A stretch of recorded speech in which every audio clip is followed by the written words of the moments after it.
Esteemed members of the committee, thank you for having me. I'm a researcher and historian on the matter of UFOs, particularly as they relate to U.S. national security policy. I just have a short statement here. The UFO problem has involved military personnel around the world for more than 60 years, and it is wrapped in secrecy. Because this subject is so widely ridiculed, it's important to stress why it's worthy of serious attention. Stories of strange objects in the sky actually go far back in time, but from the 1940s to our own era, military personnel from the United States and many other nations have encountered unidentified flying objects, visually or on radar or both, sometimes at close range. These events happen not scores of times, but hundreds of times, perhaps thousands. Sometimes the encounter was nothing more than a solid radar return of an object moving at an incomprehensible speed, performing impossible maneuvers. Sometimes it included the violation of sensitive airspace. Often it involved the dispatch of one or more aircraft to intercept the object. At times, crew members have claimed to see a metallic disc-like object, sometimes with portholes, sometimes with lights, frequently engaged in what appeared to be intelligent evasive maneuvers. In a very few cases, it appears to have involved the military retrieval of a UFO. In a few others, it involved injury and even death to military personnel. And in a very large number of recorded instances, military personnel who encountered UFOs were adamant that they did not see a natural phenomenon. This is clearly a serious development, and it has been treated as such by those groups charged with maintaining national security. The CIA, the NSA, and all branches of military intelligence have historically received UFO reports and discussed the matter as something of serious concern. And yet, the military and other branches of government have created the fiction, for public consumption only, that the UFO problem is nothing to be concerned about, certainly not the result of little green men. We are fortunate that starting in the 1970s, the U.S. Freedom of Information Act began to help researchers learn some of the truth that lay behind the facade of propaganda. We learned, for example, that some U.S. military analysts initially feared that the Soviet Union might be behind the flying saucer wave of the 1940s and 50s. They studied this possibility, but rejected it. They also rejected the possibility that these were secret American technology. And indeed, options quickly narrowed. Either this was something real and alien, or it was something conventional, but as yet unknown or unexplained. Already by the end of 1947, a contingent of analysts at the Air Technical Intelligence Center, ATIC, at Wright-Patterson Air Force Base, believed that UFOs were extraterrestrial. And by the summer of 1948, that team prepared what they called an estimate of the situation, stating the extraterrestrial hypothesis. The response: the team was dispersed and reassigned. Yet, thanks to FOIA and the courage of a few senior officials to go on the record, we have a collection of statements about UFOs that are so numerous as to be impossible to mention all of them here. But a few might give you an appropriate flavor of what I mean. Here is one from General Robert B. Landry, Air Force aide to President Harry S. Truman. Landry says, in an oral history interview given about 40 years ago, "I was called one afternoon in 1948 to come to the Oval Office. The president wanted to see me. I was directed to report quarterly to the president after consulting with Central Intelligence people as to whether or not any UFO incidents received by them could be considered as having any strategic threatening implications." Landry went on to say that he continued to brief President Truman in conjunction with the CIA quarterly for the rest of the Truman presidency. That's no less than 16 briefings. we might want to know why a man as busy as President Truman was, why he would take the time out of his schedule to have so many meetings about UFOs.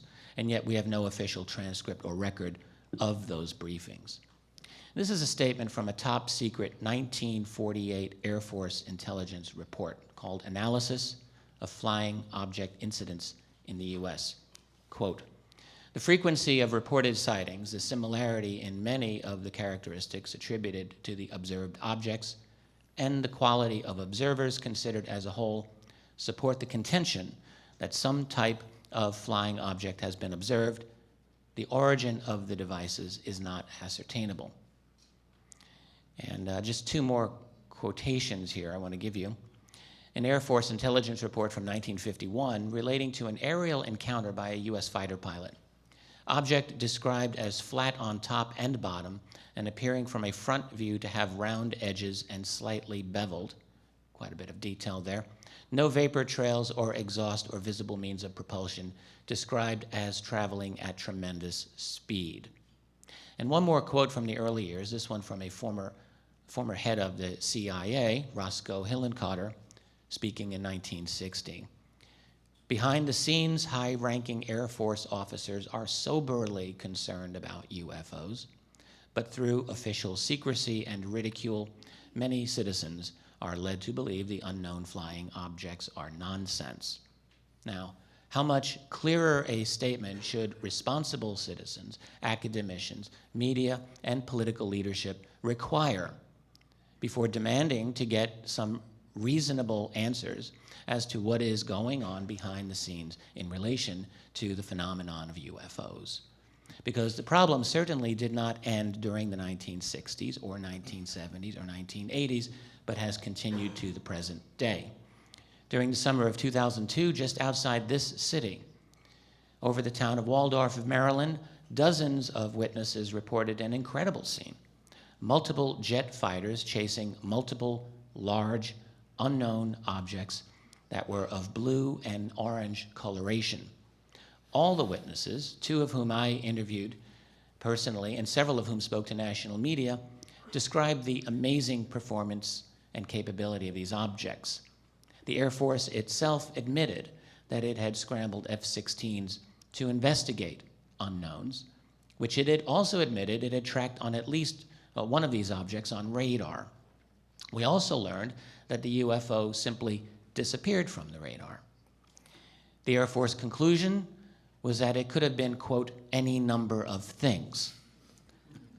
Now, perhaps we might like to know precisely which things. What blue object can descend at an 80-degree angle, stop, reverse course, and accelerate away from two F-16 jets near the nation's capital in post-9/11 America? Might be an interesting question to ponder.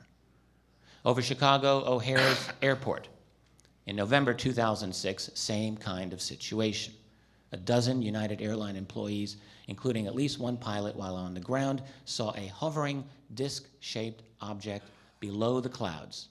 It then accelerated away so fast that it punched a hole through the cloud. United ordered its employees to silence, but one of them reported the event anyway.